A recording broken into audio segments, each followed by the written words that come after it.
Hi friends, welcome to Rani Amma Kitchen and Vlogs.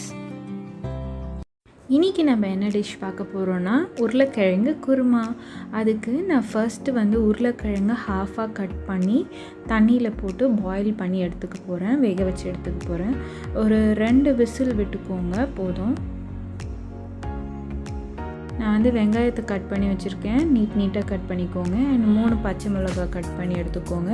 And உருளைக்கிழங்கு நல்லா வெந்துருச்சு, அதை நான் தோலை பீல் பண்ணி எடுத்து வச்சுக்கோங்க. இப்போது ஒரு கடாயில் நம்ம ஆயில் ஊற்றிக்கலாம்.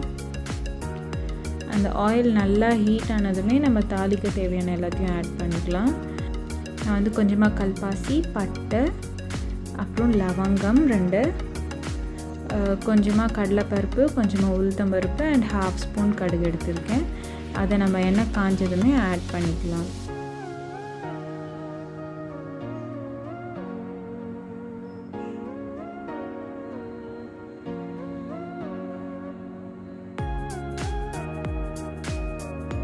இந்த பட்டை, லவங்கம், கடுகு எல்லாமே நல்லா பொரிஞ்சதுக்கப்புறமா நம்ம எடுத்து வச்சுருக்க உளுத்தம்பருப்பும் கடலைப்பருப்பையும் நம்ம ஆட் பண்ணிக்கலாம்.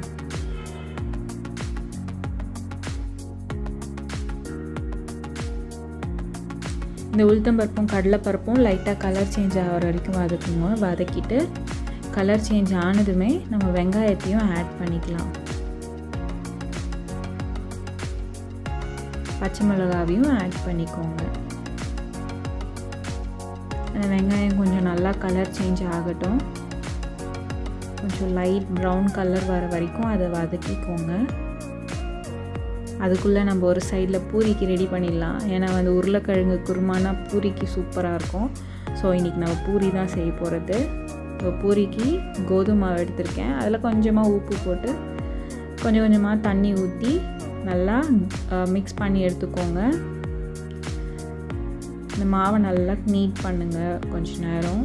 அது நீங்கள் எவ்வளோக்கு நீட் பண்ணுறீங்களோ, நல்லா இது பண்ணுறீங்களோ அப்போ அவ்வளோ சாஃப்டாக வரும். அவ்வளோதான். லாஸ்ட்டாக ஆயில் லைட்டாக தடவி நம்ம எடுத்து வச்சிடலாம், ஊறட்டும் கொஞ்சம் நேரம்.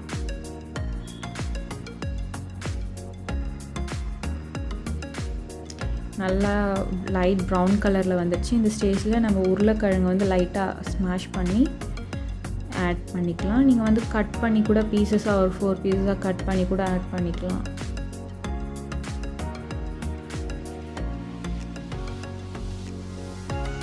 இப்போது 1/2 ஸ்பூன் மஞ்சள் தூள் ஆட் பண்ணிக்கோங்க. அண்ட் ஒரு 1/4 ஸ்பூன் உப்பு ஆட் பண்ணிக்கிறேன். உங்களுக்கு சால்ட் ஏற்ற மாதிரி நீங்கள் ஆட் பண்ணிக்கோங்க, உங்கள் டேஸ்ட்டுக்கு ஏற்ற மாதிரி. அது கொஞ்ச நேரம் நல்லா கிளறி விட்டுக்கோங்க. உருளைக்கிழங்கு எல்லாமே கொஞ்சமாக வாட்டர் ஆட் பண்ணிக்கோங்க.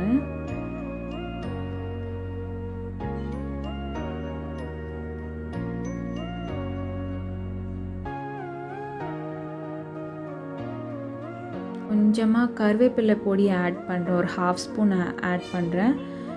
கருவேப்பிலை போட்டோன்னா நிறைய பேர் அது ஒதுக்கி வச்சுட்டு சாப்பிடுவாங்க. அது யூட்டிலைஸ் பண்ணிக்க மாட்டாங்க கருவேப்பிலையோட பெனிஃபிட்ஸ்லாம்.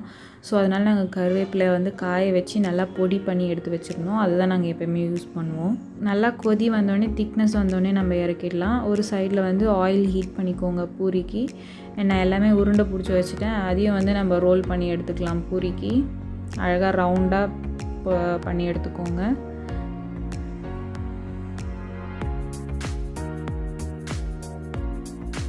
இவ்வளோதான், பூரி ரெடி ஆக போகுது. பாருங்கள், கொஞ்சம் புஃப்னு வருது பாருங்கள் பூரி. சப்பாத்திக்கும் இந்த உருளைக்கிழங்கு கிரேவி நல்லாயிருக்கும், பூரிக்கும் நல்லாயிருக்கும். நிறைய பேர் பூரி இஷ்டப்பட மாட்டாங்க, ஏன்னா அது ஆயில் ஜாஸ்தியாக இருக்கும்னுட்டு. நீங்கள் பூரி வேண்டாம்னு நினச்சிங்கன்னா நீங்கள் சப்பாத்தி கூட வச்சுக்கலாம். உருளைக்கிழங்கு கிரேவிக்கு நல்லாயிருக்கும். ஸோ நம்ம உருளைக்கிழங்கு கிரேவியும் கொஞ்சம் நல்லா திக்காக வந்துடுச்சு, நம்ம இறக்கிடலாம். இப்போ நம்ம உருளைக்கிழங்கு கிரேவியும் ரெடி, பூரியும் ரெடி. கண்டிப்பாக ட்ரை பண்ணி பாருங்கள். உங்கள் ஃபீட்பேக்கை கமெண்ட் செக்ஷனில் கொடுங்க.